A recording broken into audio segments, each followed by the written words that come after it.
gold stay in Indy being done earlier than any other team in the tournament, taking the L on Thursday afternoon in a heartbreaking loss to UM 75-63, where CSU faithful really felt like they were on their way to their first March Madness win since 2013. But alas, it was just not meant to be. But before we talk about this crushing end result for the Rams, let's talk about the positives. Come early Thursday afternoon, CSU came out incredibly strong, filling up the stat sheet in the first half full of three-pointers to go along with plenty of incredible bench celebrations. Simply put, the Rams just looked like they couldn't miss. And they even got up to a 15-point lead at one point. But as you can tell by the final score, that early advantage didn't last long and was already cut in half by the time halftime rolled around, with the Rams up 7, 36-29. And unlike a lot of times this season, the momentum didn't swing the Rams' way out of the locker room, with Michigan going on to score 46 in the second half, thanks to a bunch of momentum and crowd support from UM fans after freshman Frankie Collins hit a crazy three from the corner. All in all, CSU just went cold from the field and couldn't keep up with the Wolverines, which ended up resulting in this first-round exit. And sure, while this was obviously not the result that the green and gold would have liked, we have to keep in mind that this team came into the tournament still super inexperienced when it comes to the postseason, with sophomore guard Baylor Hebb as the only player on the entire roster that had ever been dancing entering last week, when his former club Loyola Chicago made another run to the Sweet 16 last year. Michigan, on the other hand, though, is a consistent powerhouse and entered the season fresh off yet another run to the Elite Eight. And the players were unaware of this coming into this tournament either, with David Roddy saying this in the post-game presser about the differences in experience. When that buzzer sounds, you just embrace the moment and, accept the loss. Michigan, again, is Michigan. They're an amazing program, and, we strive to be, a team like that. So, just embrace it and just ready for the offseason now. And with that, let's finally look past this season-ending L. I know it hurts right now, but look at the big picture. Overall, this was still a very successful season for Rams basketball. They went for a 25-6 record, which was the best season they've had since 2014-15, where they went 27-7. Oh, and this was also Nico Medved's third 20-plus win season in a row. Not to mention that the major success on the court this year helped the Rams achieve their highest NCAA seeding in program history with the 6th seed. And of course, not only did this squad receive a bunch of accolades, but its players also earned a bunch of praise, including David Roddy winning Mountain West Player of the Year and an AP All-American honorable mention for a spectacular junior season. And his running mate Isaiah Stevens received some honors of his own, making his mark towards a spot on the Mountain West second team while also grabbing a 3.51 GPA, which rightfully placed him on the COSITA Academic All-District first team.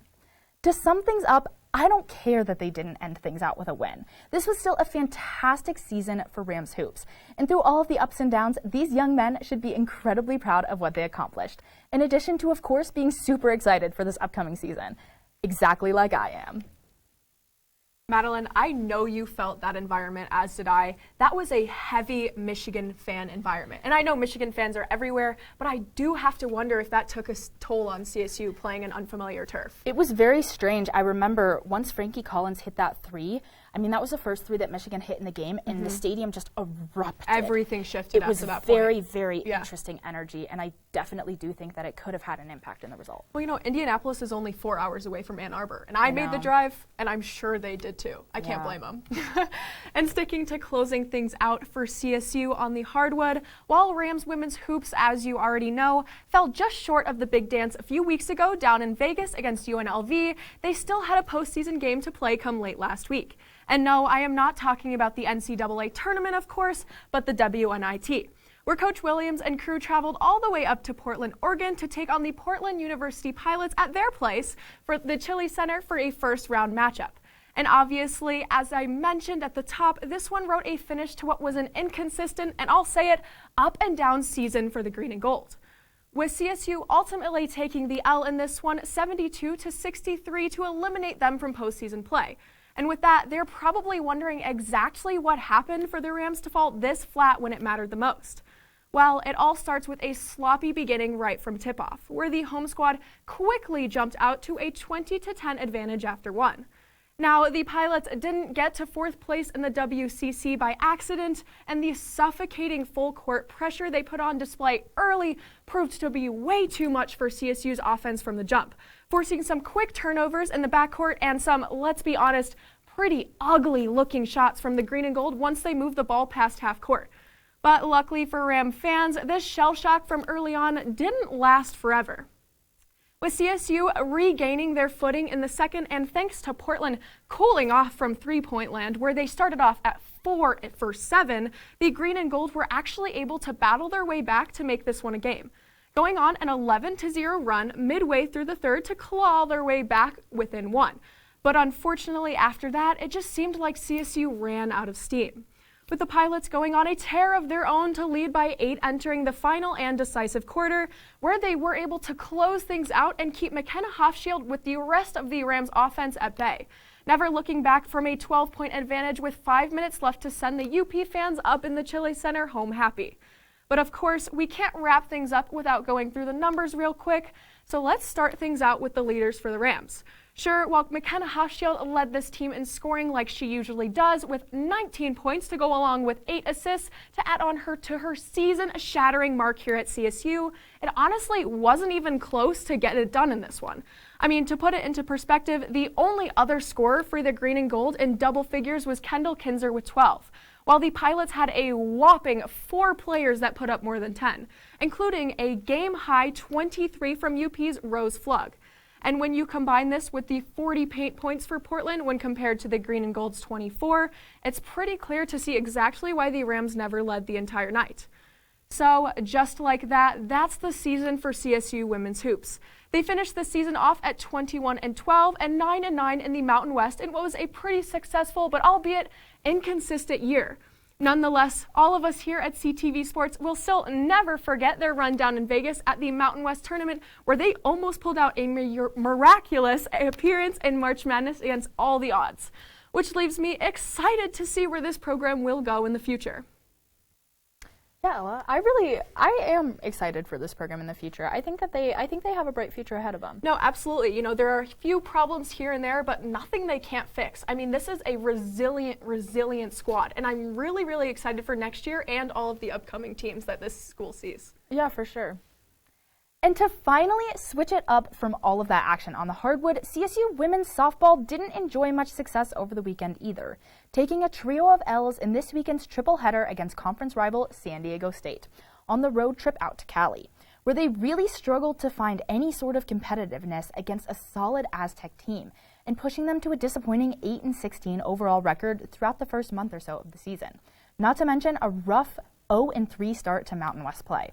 So let's break down how it all happened, starting with their first matchup against SDSU early on Saturday afternoon.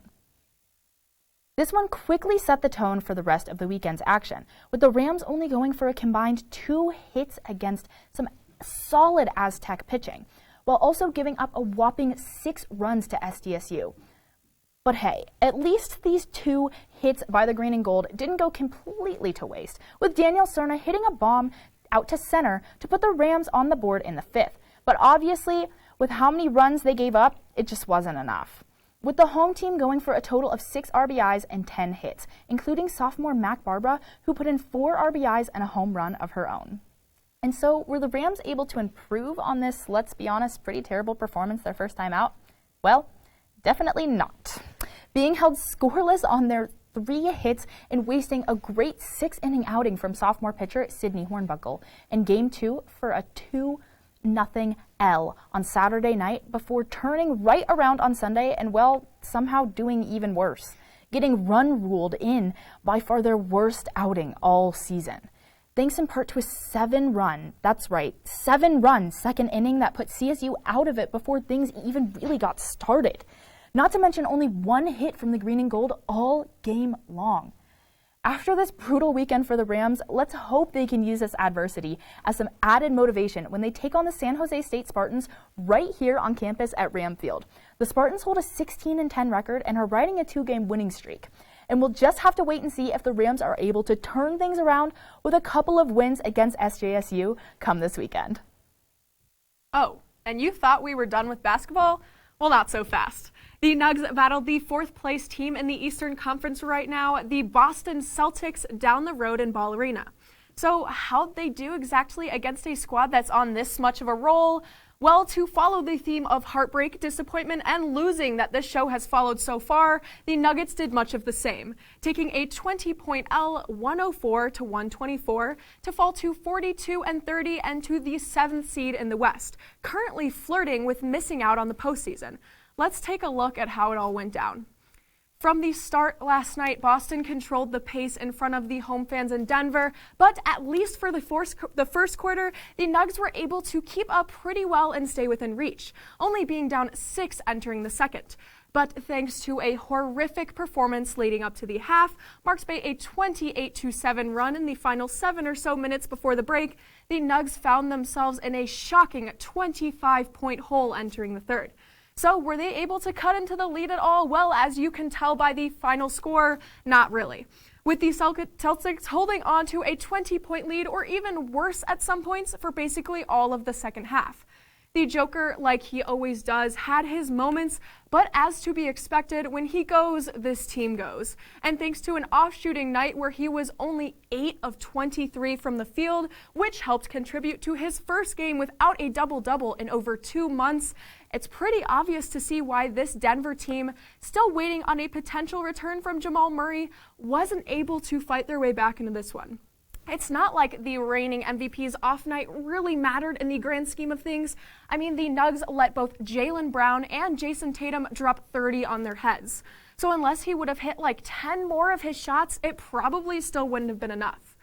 So after that fat L at home, Denver now shifts their focus to another huge matchup in their race for the postseason, hosting the squad right behind them in the Western standings, the LA Clippers, in what I think is a must win for this team.